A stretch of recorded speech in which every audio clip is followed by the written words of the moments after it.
Good evening बच्चों। CA inter chapter number 10 one short revision audit and auditor chapter का 2 part में है। ये 2 पार्ट में रिवाइज कर लेंगे उसको इजिली। तो चलो सेक्शन रेंज अगर आप देखें तो सेक्शन 139 टू 148 का रेंज है। टोटल सेक्शन 139 टू 148 है। ई फॉर्म्स देखेंगे तो एडिटिव 1 टू एडिटिव 4 का इन्वॉल्वमेंट है। इसके अंदर 4 ई फॉर्म्स हैं, एडिटिव 1 टू एडिटिव 4, और सेक्शन रेंज है 139 टू 148 का। जो 4 एडिटिव 1 2 3 4 है वो क्या है बेटा? एडिटिव 1, जब आप सबसीक्वेंट ऑडिटर अपॉइंट करेंगे नॉन गवर्नमेंट कंपनी का, किस कंपनी का? नॉन गवर्नमेंट कंपनी का सबसीक्वेंट ऑडिटर अपॉइंट करेंगे। ये बात आपको उसको अपॉइंट करने के मतलब सबसीक्वेंट ऑडिटर कब अपॉइंट होता है? एजीएम में। तो जैसे ही आपने सबसीक्वेंट ऑडिटर अपॉइंट किया फर्स्ट एजीएम में, ये बात तो 15 दिन के अंदर आरओसी को बताइए कि ऑडिटर अपॉइंट हो गया है। एडिटेड 2 है रिमूवल का। जब हम बोर्ड मीटिंग में बोर्ड रेजोल्यूशन पास करते हैं, वहां से 30 दिन के अंदर सेंट्रल गवर्नमेंट के पास जाते हैं। अब मुझे एक चीज बता, कंपनी ऑडिटर को निकालना टेढ़ी खीर है क्या? वो दूध में मक्खी है क्या कि निकाल के आप फेंक दिए और आसान होगा? पहले बोर्ड मीटिंग में बोर्ड रेजोल्यूशन पास कीजिए, फिर सीजी से अप्रूवल लीजिए, सीजी से अप्रूवल मिलने के 60 दिन के अंदर एसआर पास कीजिए जनरल मीटिंग में, और तब जाके आप ऑडिटर को रिमूव करा सकते हैं। तो एडिटिव 2 क्या है? रिमूवल के लिए है। जब हम सीजी के पास जाते हैं बीआर पास होने के 30 दिन के अंदर, तो हम सीजी के पास जो फॉर्म लेके जाते हैं that is additive 2 for the removal of auditor. Additive 3 क्या है? कि जब ऑडिटर रिजाइन करता है, रेजिग्नेशन।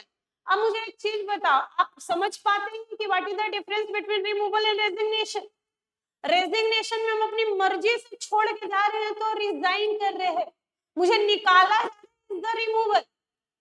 तो ऑडिटर को जब हम निकाल कंपनी से, तो भाई देखो, board approval, CG approval, then members approval by passing SR, इतने अप्रूवल की जरूरत थी। ऑडिटर खुद से रिजाइन करके जा रहा है। तो ऑडिटर साहब, जिस दिन आपने रिजाइन किया वहां से 30 दिन के अंदर एडीटी 3 सबमिट कीजिए और बताइए कि क्यों रिजाइन किया आपने आरओसी। और एडीटी 4 है फ्रॉड की रिपोर्टिंग का। अगर फ्रॉड का अमाउंट 1 करोड़ या उससे ज्यादा है तो सीजी को हम बताते हैं एडीटी 4 में। तो एडीटी 1 2 3 4। अब आते हैं सेक्शनों में। सबसे पहले सेक्शन 139 अपॉइंटमेंट का है। वेरी बिग सेक्शन, बड़ा सेक्शन माना जाता है। जैसे 139 की टू 148 के अंदर कुछ सेक्शंस बहुत बड़े हैं, जैसे 141, 139, 143, ये 3 सबसे बड़े सेक्शंस हैं। 139 भी बड़ा सेक्शन है, 141 भी और 143 ड्यूटीज भी। आपको ये तीनों सेक्शंस याद होने ही चाहिए एग्जामिनेशन पॉइंट ऑफ व्यू से। एग्जामिनेशन पॉइंट ऑफ व्यू से ये सबसे इंपॉर्टेंट चैप्टर माने सेक्शंस माने जाते हैं। 139, 141 और 143। ये चैप्टर भी अपने आप में इंपॉर्टेंट चैप्टर है। 10 मार्क्स के लिए, 10-12 मार्क्स के लिए पूछा जाता है। तो अगर आप इसको तरीके से 2 दिन में रिवाइज कर लेते हैं तो आपका ऑडिटर कंप्लीट हो जाता है। तो चलिए शुरू करते हैं section 139। Let's begin section 139। Section 139 में हम ऑडिटर अपॉइंट करने जा रहे हैं। सबसे पहले फर्स्ट ऑडिटर का अपॉइंटमेंट करेंगे। कंपनी को 2 भाग में बांट रहे हैं। नॉन गवर्नमेंट कंपनी का ऑडिटर कैसे अपॉइंट होता है? कंपनी अगर नॉन गवर्नमेंट कंपनी है तो फर्स्ट ऑडिटर कैसे अपॉइंट होता है, और अगर कंपनी गवर्नमेंट कंपनी है तो फर्स्ट ऑडिटर कैसे अपॉइंट होता है। अब गवर्नमेंट कंपनी और नॉन गवर्नमेंट कंपनी में आप अंतर जानते हैं। गवर्नमेंट कंपनी मींस ऐसी कंपनी जिसमें कम से कम 51% paid up share capital government के पास हो। गवर्नमेंट का मतलब सेंटर हो सकता है, गवर्नमेंट का मतलब स्टेट हो सकता है, गवर्नमेंट का मतलब कॉम्बिनेशन, कुछ सेंट्रल और कुछ स्टेट या 1 और मोर स्टेट मिला जुला के भी हो सकते हैं। कितना, नॉट लेस देन 51, मतलब कम से कम 51% paid up share capital government के पास होना चाहिए, तो कंपनी को बोलेंगे गवर्नमेंट कंपनी। और अगर ऐसा नहीं है तो कंपनी नॉन गवर्नमेंट है। तो भाई नॉन गवर्नमेंट कंपनी का फर्स्ट ऑडिटर कैसे अपॉइंट करें? तो बोला कि सेक्शन 139 सबसेक्शन 6, सेक्शन 139 के अंदर बहुत सारे सबसेक्शंस है। कुछ सबसेक्शंस इंपॉर्टेंट है, जैसे first auditor, rotation, subsequent auditor का अपॉइंटमेंट, ये सब कुछ इंपॉर्टेंट है, वो याद करेंगे। कुछ तो सबसेक्शंस छोटे छोटे एक एक लाइन के, कुछ बड़े हैं, तो एक एक करके याद करने की कोशिश करते हैं। इस चैप्टर के अंदर डेटा अगर आप देखेंगे तो बहुत सारे डेटाज हैं, बहुत सारे फिगर्स हैं, नंबर्स का चैप्टर है, याद करना है। हाँ, इस चैप्टर का एक मैजिक है, मैजिक ये है कि जैसे ही हम बोले बोर्ड, बीओडी, आपको वैसे ही बोलेंगे 30 डेज। ये इस चैप्टर का मैजिक है कि जहां जहां बोर्ड आएगा वहां वहां 30 डेज आप लिख दीजिए आंख बंद करके। एग्जामिनेशन में आप भूल गए और उसने क्वेश्चन पूछा है बोर्ड का कि बोर्ड क्या करेगा ऑडिटर का, और अगर उसमें 30 डेज ऑप्शन में है तो आंख बंद करके 30 डेज मारिए, सही है। इस चैप्टर का मैजिक है कि जहां जहां बोर्ड है वहां वहां 30 दिन है, जहां जहां बोर्ड है वहां वहां 30 दिन है। तो देख, फर्स्ट ऑडिटर है, बोल रहा है हाँ। नॉन गवर्नमेंट कंपनी है, हाँ। सेक्शन 139 का सबसेक्शन 6 बोलता है कि नॉन गवर्नमेंट कंपनी में फर्स्ट ऑडिटर का अपॉइंटमेंट बोर्ड करता है इनकॉर्पोरेशन के 30 दिन के अंदर। नॉन गवर्नमेंट कंपनी का फर्स्ट ऑडिटर अपॉइंट करता है बोर्ड इनकॉर्पोरेशन के 30 दिन के अंदर, और अगर बोर्ड नहीं कर पाया तो मेंबर करेंगे फिर 90 डेज के अंदर। और ये कब तक रहेगा ऑडिटर? फर्स्ट एजीएम तक, क्योंकि जैसे ही फर्स्ट एजीएम होगा ऑडिटर का अपॉइंटमेंट करेंगे। ऑर्डिनरी बिजनेस है ये हमारा। ऑडिटर का अपॉइंटमेंट आपने याद किया ना, दादा, DA दादा, डायरेक्टर, ऑडिटर, डिविडेंड अकाउंट, ये तो हमारा ऑर्डिनरी काम है जो हम एजीएम में करते हैं। तो ये जो फर्स्ट ऑडिटर है ये कब तक रहेगा ऑफिस में? फर्स्ट एजीएम, जब तक फर्स्ट एजीएम ना हो जाए, क्योंकि फर्स्ट एजीएम में तो आप सब्सिक्वेंट ऑडिटर का अपॉइंटमेंट करेंगे ना बेटा। तो फर्स्ट ऑडिटर है क्या? हाँ। नॉन गवर्नमेंट कंपनी है क्या? हाँ। सेक्शन 139 सबसेक्शन 6 बोलता है कि इन कॉर्पोरेशन के 30 दिन के अंदर बोर्ड जो है वो फर्स्ट ऑडिटर का अपॉइंटमेंट करेगा, और नहीं कर पाया, बोर्ड फेल हो गया, तो मेंबर करेंगे 90 डेज के अंदर। और ये जो ऑडिटर अपॉइंट होगा ये फर्स्ट एजीएम तक ऑफिस होल्ड करेगा। और अगर यही गवर्नमेंट कंपनी है तो सेक्शन 139 का सबसेक्शन 7 गवर्नमेंट कंपनी की बात करता है कि गवर्नमेंट कंपनी का फर्स्ट ऑडिटर काग अपॉइंट करता है, controller and auditor general, with in 60 days of incorporation, 60 दिन। अब जो कंट्रोलर एंड ऑडिटर जनरल है उसको सारे गवर्नमेंट अथॉरिटी का ऑडिट करना है, गवर्नमेंट कंपनियों का ऑडिट करना है, तो उनको समय ज्यादा लगता है।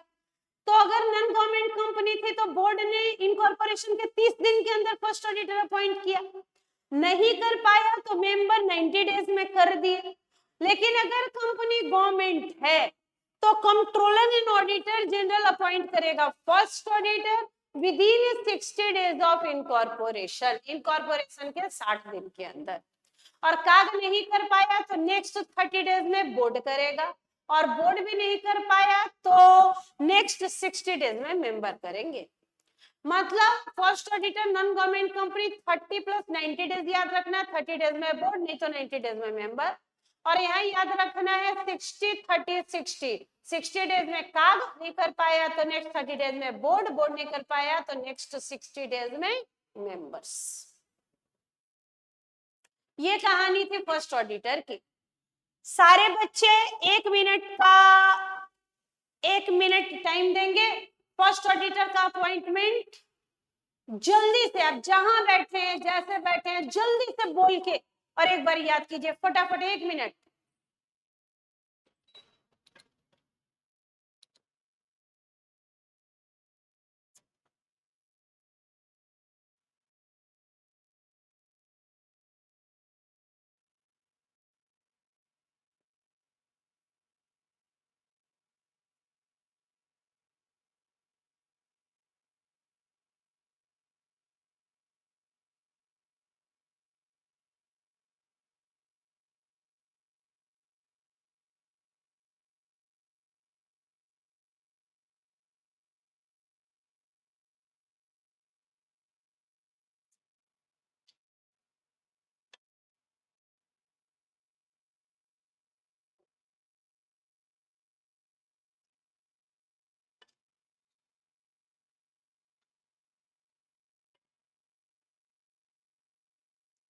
याद हो गया बेटा?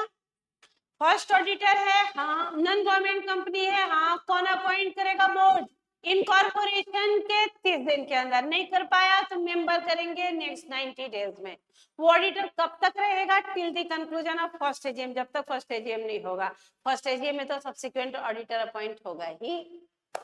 कंपनी अगर गवर्नमेंट है तो फर्स्ट ऑडिटर अपॉइंट करेगा काग, इनकॉर्पोरेशन के 60 दिन के अंदर नहीं कर पाया तो नेक्स्ट 30 डेज में बोर्ड, बोर्ड नहीं कर पाया तो नेक्स्ट 60 डेज में मेंबर। आगे बढ़े, फर्स्ट ऑडिटर याद हो गया सारे बच्चों को? तो चलो आगे बढ़ते हैं। आगे है सब्सीक्वेंट ऑडिटर। सब्सीक्वेंट ऑडिटर फिर से नॉन गवर्नमेंट कंपनी है क्या? गवर्नमेंट कंपनी है क्या? नॉन गवर्नमेंट कंपनी है तो सब्सीक्वेंट ऑडिटर अपॉइंट होगा फर्स्ट एजीएम में। और कब तक रहेगा? 6th एजीएम तक। मतलब एक बार में ऑडिटर अपॉइंट कितने साल के लिए होता है बेटा? 5 इयर्स।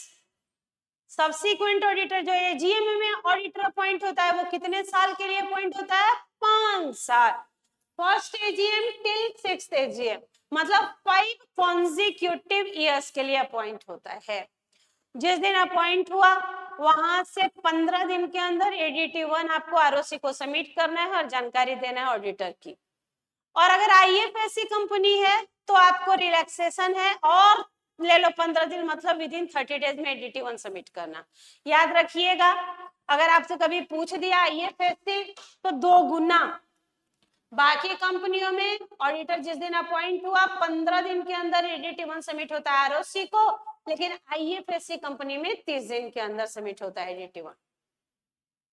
अगर कंपनी गवर्नमेंट है, non subsequent auditor non government company है तो सेक्शन 139 सबसेक्शन 1 फर्स्ट एजीएम में अपॉइंट होंगे, 6th एजीएम तक रहेंगे। 5 लगातार सालों के लिए अपॉइंटमेंट होता है। जिस दिन अपॉइंट हुआ उसके 15 दिन के अंदर एडीटी 1 सबमिट करना है आरओसी को और उनके अपॉइंटमेंट के बारे में बताना है। लेकिन अगर कंपनी आईएफएससी है तो विद इन 30 डेज आपको सबमिट करना होगा एडीटी 1। अगर गवर्नमेंट कंपनी है तो सब्सिक्वेंट ऑडिटर की बात करेंगे सेक्शन 139 सबसेक्शन 5 में। कंट्रोलर ऑडिटर जनरल जो है with in 180 days of commencement of every financial year. जब फाइनेंशियल ईयर स्टार्ट होगा 1 अप्रैल को, वहां से 180 दिन के अंदर आपको ऑडिटर अपॉइंट करना है।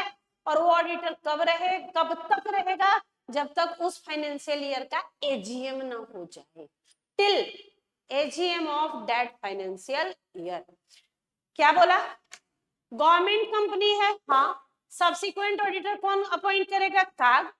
कितने दिन के अंदर? बोल रहा है फाइनेंशियल ईयर स्टार्ट जिस दिन हुआ वहां से 180 दिन के अंदर। ये कब तक रहेंगे? जब तक उस साल का एजीएम ना हो जाए। ऑडिट कमेटी अगर बनानी जरूरी है सेक्शन 177 में। अगर ऑडिट कमेटी का रिक्वायरमेंट आपके यहाँ है 177 में तो ऑडिट कमेटी अपॉइंट करनी होगी। यही आपको रिकमेंड करते हैं ऑडिटर के अपॉइंटमेंट के बारे में, उनके रिमूवल के बारे में, रिटायरमेंट, सब कुछ रेम्युनरेशन ऑडिट कमेटी आपको रिकमेंडेशन देती है। तो भाई किनको बनाना है ऑडिट कमेटी? किनके लिए ये कमेटी बनानी जरूरी है? कौन सी कंपनियां हैं जो ऑडिट कमेटी बनाएंगी?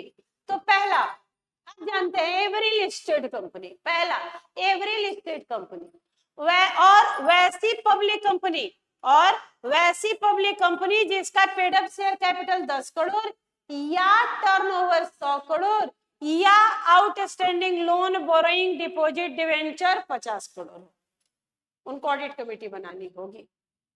ये रेकमेंड करते हैं, ऑडिटर का नाम, उनका रेम्युनरेशन बताते हैं, रिव्यू करते हैं फाइनेंशियल स्टेटमेंट को। ये काम होता है बेटा ऑडिट कमेटी का। क्या ऑडिटर का कंसेंट लेना जरूरी है? बिल्कुल लेना जरूरी है। आप जिसको अपनी कंपनी का ऑडिटर अपॉइंट कर रहे हो उसका कंसेंट लोगे कि नहीं? लेंगे। किसमें? Rule 4 of companies audit and auditor rule 2014। Written consent लीजिए, उनसे एक सर्टिफिकेट लीजिए जिसमें उनसे 4 बातें पूछिए।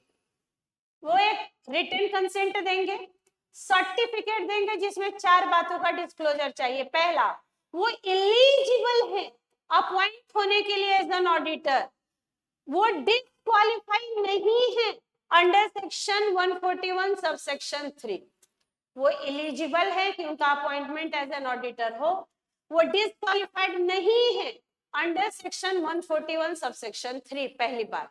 दूसरी बात, उनका appointment as per provision of companies act हो रहा है।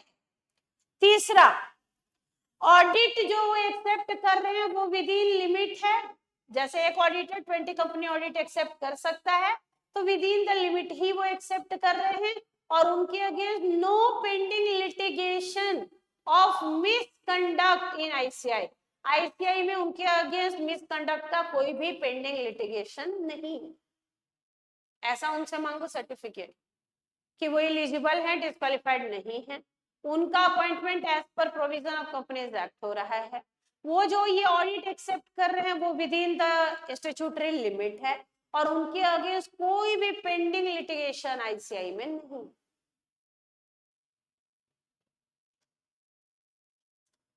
आप जो सब्सिक्वेंट ऑडिटर अपॉइंट की वो कितने साल, 5 साल। मान लो मैं ऑडिटर अपॉइंट हुआ, मैंने 3 साल में ही छोड़ दिया, तो क्या वो मेरा एक टर्म माना जाएगा? हाँ, वो आपका टर्म पूरा हो गया। यही बात बोल रहा है कि even a term of less than 5 years is always also a term. ऐसा नहीं होगा कि अभी 3 साल में रहा फिर अगले साल फिर अपॉइंट कीजिएगा कि 2 साल और, नहीं। अगर एक बार 5 साल की अपॉइंटमेंट हुआ और 3 साल में आपने छोड़ दिया तो भी वो टर्म कंसीडर होगा, टर्म पूरा माना जाएगा, माना जाएगा कि एक टर्म हो चुका। आप 5 साल कूलिंग में जाइए, उसके बाद फिर 5 साल के लिए आपका रीअपॉइंटमेंट होगा, अगर आपके ऊपर रोटेशन लगता है तो। अब आइए सेक्शन 139 का सबसेक्शन 2, 3, 4 पढ़ते हैं। ये क्या सबसेक्शन है? 2, 3, 4 रोटेशन। अभी तक आपने सबसेक्शन 6, 7, 1 और 5 पढ़ लिया। अब आप पढ़ रहे हैं सेक्शन 139 का सबसेक्शन 2, 3 और 4 जो रोटेशन की बात करता है। क्या एक इंडिविजुअल, आप जानते हैं ऑडिटर कौन होता है? आप जानते हैं ऑडिटर कौन होता है? आइदर एक इंडिविजुअल जिसके पास सीए, जो सीए है प्लस जिसके पास सीओपी है, या एक फर्म जहां majority of partner chartered accountant हैं, यहाँ फर्म में एलएलपी भी आता है। तो अगर एक इंडिविजुअल अपॉइंट हो रहा है तो उसका एक टर्म 5 साल का होता है, और अगर एक फर्म अपॉइंट होता है तो वो 2 टर्म ऑफ 5 कॉन्सिक्यूटिव ईयर, मतलब 2 टर्म 5-5 साल का, मतलब 10 साल के लिए अपॉइंट होगा। 2 टर्म 5-5 साल का, यानी 10 साल के लिए अपॉइंट होगा। एप्लीकेबिलिटी, रोटेशन किनको लगता है? एक तो तुमको पता है लिस्टेड कंपनी, बोले किनको लगता है? तो सबसे पहले कौन खड़ा है? Listed company. मुझ पे तो लगेगा ही लगेगा सारे प्रोविजंस। तो सबसे पहले लिस्टेड कंपनी, दूसरा कंपनी एक्सक्लूडिंग ओपीसी स्मॉल, पहला लिस्टेड कंपनियों पे लगता है रोटेशन, दूसरा उन कंपनियों पे, ओपीसी स्मॉल को छोड़ के उन कंपनियों पे जो अनलिस्टेड हैं। अगर अनलिस्टेड पब्लिक है और उनका paid up share capital 10 crore या ज्यादा है तो उन पे लगेगा, और अगर प्राइवेट कंपनी है तो paid up share capital 50 crore या ज्यादा है तो लगेगा, और अदर कंपनी है तो आपका देखेंगे कि पब्लिक बोरोइंग, फाइनेंशियल इंस्टीट्यूशन या बैंक या पब्लिक डिपॉजिट 50 करोड़ से ज्यादा है तो उनके ऊपर रोटेशन। लिस्टेड कंपनियों को, अनलिस्टेड पब्लिक कंपनियों को, प्राइवेट कंपनियों को और अदर कंपनियों को, ये लिमिट बोला। लिस्टेड को तो, अनलिस्टेड है तो पेड अप 10 करोड़, प्राइवेट है तो पेड अप 50 करोड़, और बाकी अगर आप ये नहीं, ना तो लिस्टेड है, ना अनलिस्टेड है, ना प्राइवेट है, अदर है, तो आपका बोरोइंग देखेंगे, public borrowing, financial institution, bank या पब्लिक डिपॉजिट 50 करोड़ ज्यादा है तो आपके ऊपर रोटेशन एप्लीकेबल है। रोटेशन एप्लीकेबल है मतलब जब आप इंडिविजुअल को ऑडिटर अपॉइंट करेंगे तो उसका एक ही टर्म रहेगा, वो 5 साल, उसके बाद वो आराम करेगा, उसके बाद 5 साल काम करेगा, 5 साल आराम करेगा, 5 साल काम करेगा, 5 साल आराम करेगा। और अगर फर्म है तो 2 कॉन्जिक्यूटिव 5 इयर्स, मतलब 10 साल के लिए अपॉइंटमेंट होगा, और वो 10 साल के बाद 5 साल का कूलिंग पीरियड, 10 साल काम करेगा, 5 साल आराम करेगा, फिर 10 साल काम करेगा, 5 साल आराम करेगा। फर्म जो ऑपरेटिंग है with in the same network वो डिस्क्वालिफाइड है। सेम नेटवर्क में सेम ब्रांड नेम यूज करते हैं, कॉमन पार्टनर्स हैं, तो डिस्क्वालिफाइड। मतलब फर्म में केवल एक फर्म नहीं, अगर ये मान लो एबीसी फर्म था और एक AYZ है, तो ए कॉमन पार्टनर हो गया, तो अगर एबीसी डिस्क्वालीफाई हो रहा है जिन 5 साल के लिए, AXY भी उसमें डिस्क्वालीफाई हो। सेम नेटवर्क मतलब कॉमन पार्टनर, कॉमन कंट्रोल या same brand. Term of first auditor, क्या फर्स्ट ऑडिटर का टर्म भी रोटेशन जो आप काउंट कर रहे हैं 5 साल, फर्स्ट ऑडिटर का भी टेन्योर काउंट होता है? बोल रहे हैं नहीं, फर्स्ट ऑडिटर का टेन्योर काउंट नहीं होता। वो ऑडिटर जो सब्सिक्वेंट ऑडिटर है, फर्स्ट एजीएम में अपॉइंट हो रहा है, एजीएम में अपॉइंट हो रहा है, उसका टेन्योर काउंट होता है फर्स्ट ऑडिटर। क्योंकि फर्स्ट ऑडिटर को तुमने इनकॉर्पोरेशन के 30 दिन के अंदर अपॉइंट किया और वो तो फर्स्ट एजीएम में रिटायर हो रहा है, तो फिर क्या उसका वो टेन्योर भी काउंट हो रहा है? बोल रहा है नहीं, जो टर्म है फर्स्ट ऑडिटर का वो रोटेशन में काउंट नहीं होता। ये याद रखिएगा ऑब्जेक्टिव क्वेश्चन। आगे सेक्शन 139 का सबसेक्शन 3 क्या बोलता है कि अगर कंपनी ज्वाइंट ऑडिटर अपॉइंट करना चाहती है, 2 या 2 से ज्यादा ऑडिटर अपॉइंट करना चाहती है, कर सकती है ओआर पास करके जनरल मीटिंग में। अपने ऊपर रोटेशन लगाना, कोई कंपनी है उसके ऊपर रोटेशन नहीं लगता क्योंकि वो लिमिट में नहीं है, लेकिन वो रोटेशन लगाना चाहती है, जनरल मीटिंग में ओआर पास करके अपने ऊपर लगाइए रोटेशन, कहीं दिक्कत नहीं। सेक्शन 139 का सबसेक्शन 4 बोलता है कि रूल कौन बनाता है ऑडिटर्स के बारे में? सीजी। सेक्शन 139 का सबसेक्शन 8 कैजुअल वैकेंसी की बात करता है। कैजुअल वैकेंसी मतलब before completion of your tenure, आप अपॉइंट हुए 5 साल, लेकिन उससे पहले ही ऑफिस खाली करना पड़ा, आप मर गए, पागल हो गए, दिवालिया हो गए, तो उसके कारण ऑडिटर को ऑफिस खाली करना पड़ा before the completion of his tenure, इसको बोलते हैं कैजुअल वैकेंसी। तो सेक्शन 139 का सबसेक्शन 8 बोलता है कैजुअल वैकेंसी का कि अगर गवर्नमेंट कंपनी में कैजुअल वैकेंसी हुई है तो काग जो है 30 दिन के अंदर, जिस दिन वैकेंसी हुई है 30 दिन के अंदर फिल कर देगा वैकेंसी, नहीं कर पाया तो बोर्ड नेक्स्ट 30 डेज में कर देंगे। काग 30 दिन में कर देगा casual vacancy field government company का, नहीं कर पाया तो बोर्ड कर देगा 30 दिन के अंदर। अगर नॉन गवर्नमेंट कंपनी है, नॉन गवर्नमेंट कंपनी है और किसी भी और रीजन से, रेजिग्नेशन को छोड़ के किसी और रीजन से वैकेंसी हुई है, मर गया ऑडिटर, पागल हो गया ऑडिटर, इंसॉल्वेंट हो गया ऑडिटर, तो बोर्ड अपॉइंट कर देगा कैजुअल वैकेंसी के केस में ऑडिटर 30 दिन के अंदर।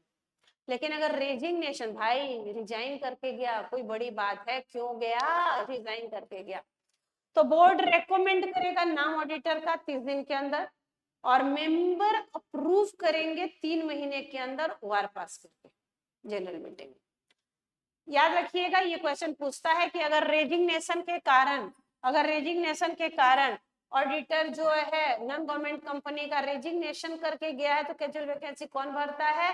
बोल रहा है बोर्ड रेकमेंड करता है 30 दिन के अंदर ना, लेकिन उसको अप्रूव करते हैं मेंबर्स 3 महीने के अंदर ओआर पास करके general meeting.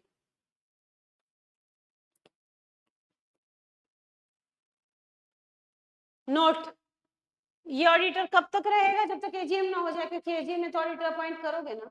Such auditor may be reappointed, such auditor hold office till the conclusion of next AGM. Section 139 का सबसेक्शन 9 क्या बोलता है कि रिटायरिंग ऑडिटर में भी रीअपॉइंटेड, जो ऑडिटर अगर आपके ऊपर रोटेशन नहीं लगता तो जो ऑडिटर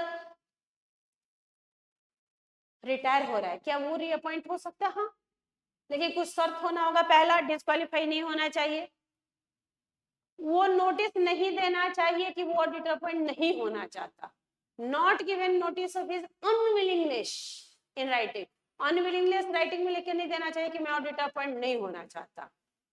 और तीसरा, एसआर पास नहीं होना चाहिए, SR is not pass, SR pass नहीं होना चाहिए to appoint some other auditor और नॉट टू रीअपॉइंट, या आपने ऐसा एसआर पास करके डिसाइड नहीं किया कि किसी और को अपॉइंट करेंगे, इसको तो नहीं करेंगे, ऐसा नहीं होना चाहिए, तो रिटायरिंग ऑडिटर रीअपॉइंट हो सकता है। क्या बोला? रिटायरिंग ऑडिटर को ही रीअपॉइंट करना चाहे तो हो सकता है, वो डिस्क्वालीफाई नहीं होना चाहिए, अनविलिंगनेस नहीं देना चाहिए कि मैं ऑडिटर नहीं अपॉइंट करना चाहता। तीसरा, एसआर पास नहीं होना चाहिए कि इस किसी और को चलो अपॉइंट करते हैं, ये इसको तो अपॉइंट नहीं करेंगे, ऐसा नहीं पास होना चाहिए। तो रोटेशन, तो रिटायरिंग ऑडिटर अपॉइंट हो सकता है अगर उस कंपनी में रोटेशन नहीं लगता है तो। सेक्शन 139 का सबसेक्शन 10 क्या बोलता है कि अगर एग्जिस्टिंग ऑडिटर जो है वही कंटिन्यू करेगा, अगर कोई ऑडिटर अपॉइंट नहीं हुआ तो AGM. existing auditor continues if no auditor appoints or reappointed, अगर कोई ऑडिटर अपॉइंट नहीं हुआ या रिटायरिंग रीअपॉइंट नहीं हुआ तो जो एग्जिस्टिंग है वही बना रहेगा, मतलब जब तक कोई नया आएगा नहीं ये जाएगा नहीं। और सेक्शन 139 का सबसेक्शन 11 क्या बोलता है, अगर आपके यहाँ ऑडिट कमेटी रखना जरूरी है, मैंडेटरी है, तो वो आपको रिकमेंडेशन देंगे appointment, reappointment, casual vacancy, remuneration के बारे में, और आपको फॉलो करना पड़ता है। 2 मिनट का टाइम लेंगे सारे बच्चे, थोड़ा पानी पिएंगे, जल ही जीवन है। और सेक्शन 139 को एक बार फिर से रिवाइज करेंगे कि सेक्शन 139 में क्या हुआ। 2 मिनट का समय लीजिए, सेक्शन 139 को एक बार बोल बोल के, जहां पे बैठे हैं जहां भी हैं एक बार लाउड होइए, और एक बार सब सेक्शन को एक बार थोड़ा सा देख लीजिए, फिर हम सेक्शन 140 में मूव करेंगे।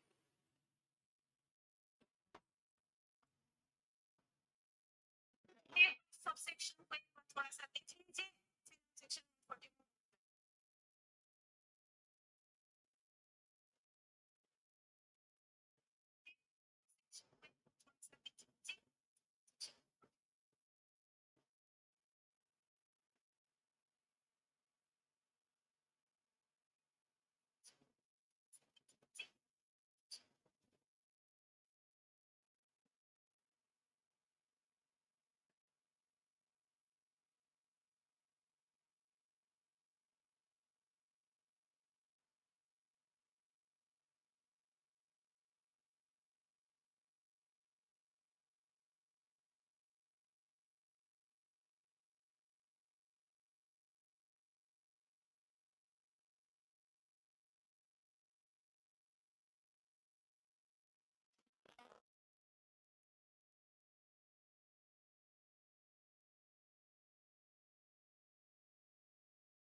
चलो बच्चों, सेक्शन 139 हो गया है, तो आगे बढ़ते हैं सेक्शन 140 की ओर, जिसका नाम है removal and resignation. Section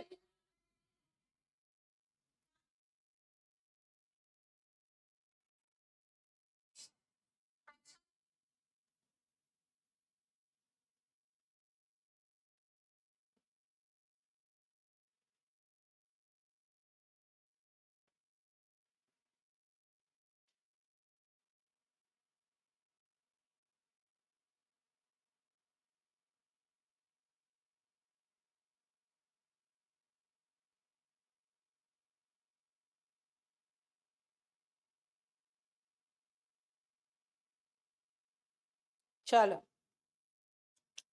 removal resignation section 140। Section 140 का सब सेक्शन 1 बोलता है कि भाई ऑडिटर को हटाना टेढ़ी खीर है, वो मक्खी नहीं है जो उसको ऐसे निकाले और फेंक दिए। तो निकालना है तो सबसे पहले बोर्ड मीटिंग में बीआर पास करना होगा। उसके बाद जब बोर्ड मीटिंग में बीआर पास होगी, वहां से 30 दिन के अंदर एडिटेड 2 सबमिट करना होगा सीजी से, और सीजी से भी अप्रूवल लेना होगा कि भाई माँ बाप ऑडिटर निकालना चाहते हैं, अप्रूवल दो तभी तो निकालूं।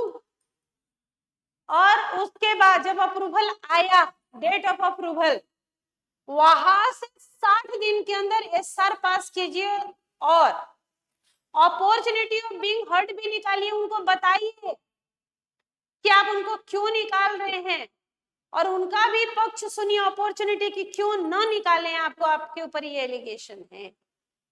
बीआर इन पीएम वहां से 30 दिन के अंदर सबमिट कीजिए सीजी को एडिटेड 2 और उनसे अप्रूवल मांगिए। जब अप्रूवल आ जाए, वहां से 60 दिन के अंदर जनरल मीटिंग में एसआर पास करके ऑडिटर को निकाला जा सकता है, लेकिन निकालने से पहले अपॉर्चुनिटी ऑफ बीइंग हर्ड देना जरूरी है। सेक्शन 140 का सब सेक्शन 2(3) क्या है? रेजिग्नेशन। जिस दिन ऑडिटर रिजाइन करेंगे, वहां से 30 दिन के अंदर एडीटी 3 सबमिट करेंगे। अगर गवर्नमेंट कंपनी है तो किसको किसको बताना है भाई? गवर्नमेंट कंपनी है तो काग को, आरओसी को और कंपनी को एडीटी 3, और नॉन गवर्नमेंट कंपनी है तो आरओसी को और कंपनी को बताना है। नहीं बता तो ये फाइन इंपॉर्टेंट है। 50,000 या जो रेम्यूनरेशन मिला, विच एवर इज लोअर, मान लो रेम्यूनरेशन उनका था 48,000, तो 48,000 और 50,000, 48,000 प्लस 500 रुपया पर डे का लगेगा। मैक्सिमम 2 लाख तक जुर्माना लग सकता है एडीटी 3 नहीं देने पे।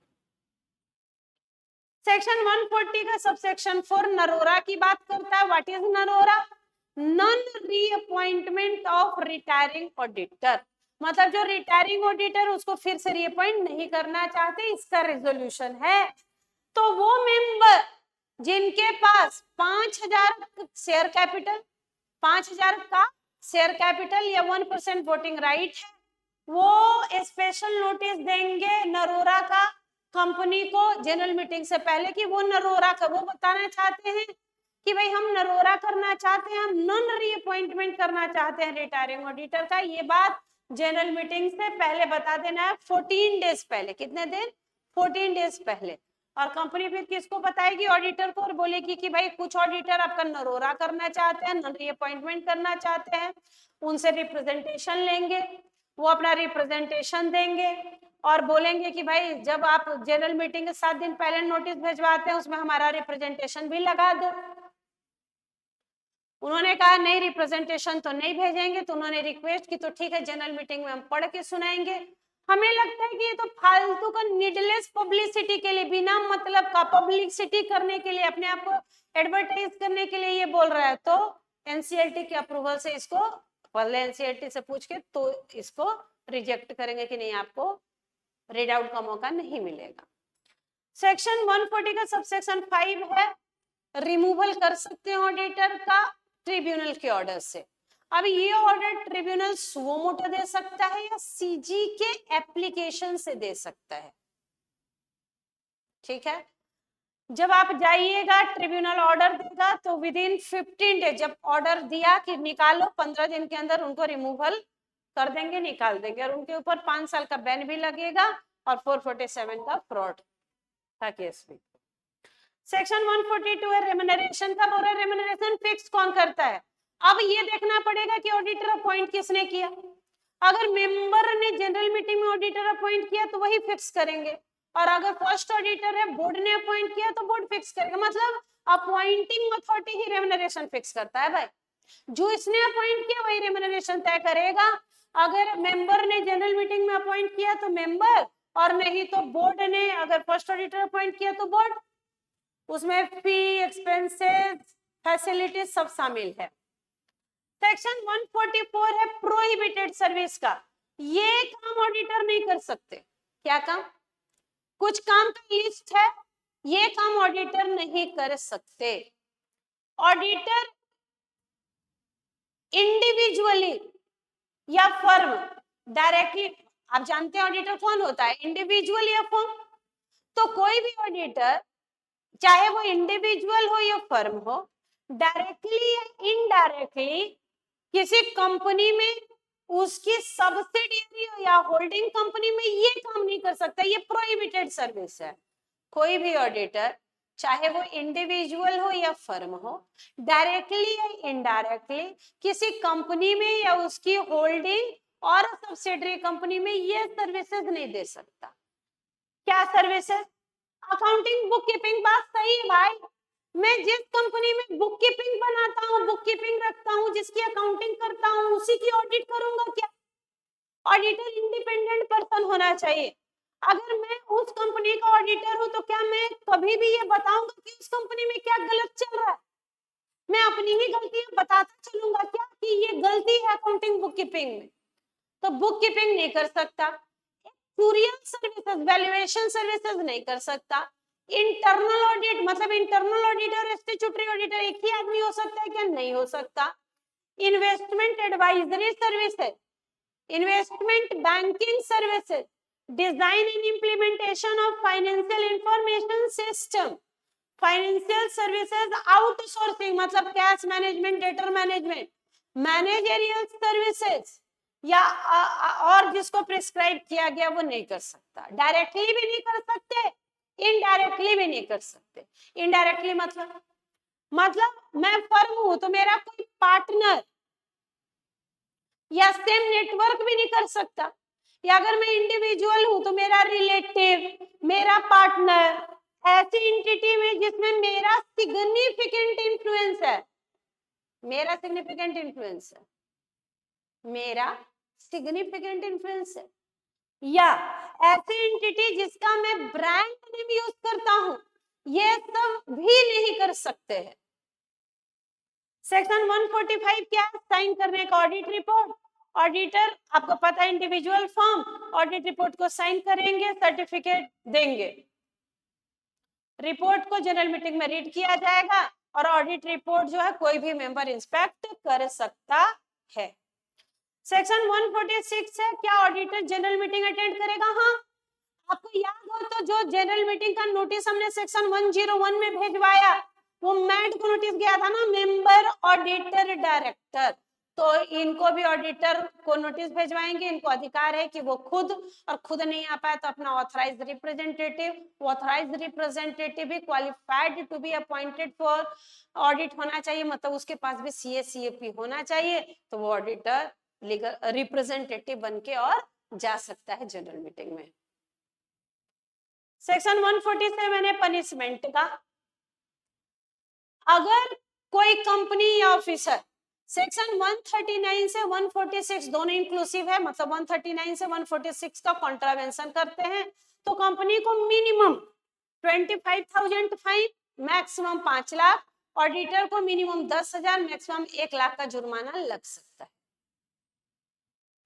और ऑडिटर अगर सेक्शन 139, 144, 145 का कॉन्ट्रावेंशन करते हैं तो मिनिमम 25,000, मैक्सिमम 5 लाख या 4 times the remuneration which ever is lower तक का फाइन लग सकता है।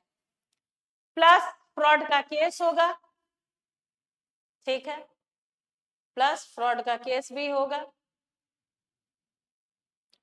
और अगर फ्रॉड का केस हुआ है तो मिनिमम 50,000, मैक्सिमम 25 लाख या 8 time the remuneration which ever is lower plus 1 साल की जेल भी हो सकती है। सिविल लाइबिलिटी भी है। सिविल लाइबिलिटी मतलब ऑडिटर ने जो रेम्युनरेशन उठाया वो रिफंड करे और उनके कारण जो दुखी आत्मा अग्रीव्ड पार्टी उनको जितना डैमेज हुआ वो भी भरे। और फर्म था तो सारे partner jointly and severely liable होंगे, लेकिन सजा सिर्फ उसी को होगी जो जानबूझ के ये किया है। मान लो हमारा एक पार्टनर कोमा में था, उसको पता ही नहीं, तो वो जेल ले जाए।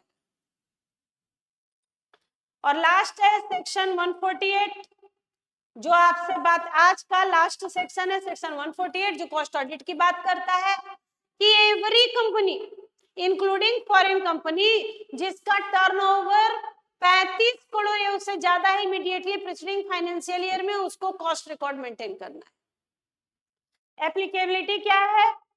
अगर आप रेगुलेटेड सेक्टर में हैं या नॉन रेगुलेटेड, रेगुलेटेड सेक्टर में है तो ओवरऑल टर्नओवर सारे प्रोडक्ट मिला के 50 करोड़ एंड इंडिविजुअल प्रोडक्ट से टर्नओवर अगर 25 करोड़ है, या अगर हम नॉन रेगुलेटेड सेक्टर में है सारे प्रोडक्ट से मिला के टर्नओवर 100 करोड़ है या इंडिविजुअल से 25 करोड़ है, तो कॉस्ट ऑडिट करवाना पड़ेगा। और बाकी जो कॉस्ट ऑडिट के और भी बहुत सारे प्रोविजन पहले थे, अमेंडमेंट के बाद आईसीआई ने सारे खत्म कर दिए, तो कॉस्ट ऑडिट में मात्र इतना ही। पहले तो सीआरए 1 2 3 4 और बहुत सारी चीजें और याद करनी थी, किनको नहीं करना, अब ये सब खत्म कर दिया आईसीआई ने, बस इतना ही करना। तो आज की क्लास में आपका audit and auditor first part हमने रिवाइज किया, कल खत्म करेंगे। कल भी क्वालिफिकेशन डिस्क्वालिफिकेशन सेक्शन 141 143 दो इंपॉर्टेंट सेक्शन हैं जो कल भी कंप्लीट कर लेंगे। कल ऑडिट ऑडिटर खत्म, उसके बाद next company incorporated outside India. कोई भी बच्चा अगर ये 7 चैप्टर रिवाइज कर लिया है जो कैटेगरी भी है तो वो पास तो हो जाएगा। और अच्छा करने के लिए हम लोग जो है पार्ट ए, जो एबीसी एनालिसिस का ए है, वहां पे अदर लॉ में चलेंगे और सबसे लास्ट में उन चैप्टर्स को पढ़ेंगे जिनके इंपॉर्टेंट सेक्शन पढ़ के भी आप पास हो सकते हैं। तो चलिए गुड नाइट। एक बार जरूर से इतने सेक्शनों का एक बार क्विक रिवीजन कर लीजिए। स्वस्थ रहें, व्यस्त रहें, मस्त रहें, जल्दी जल्दी सीए बने। Very very good luck and good night to all of you. Thank you.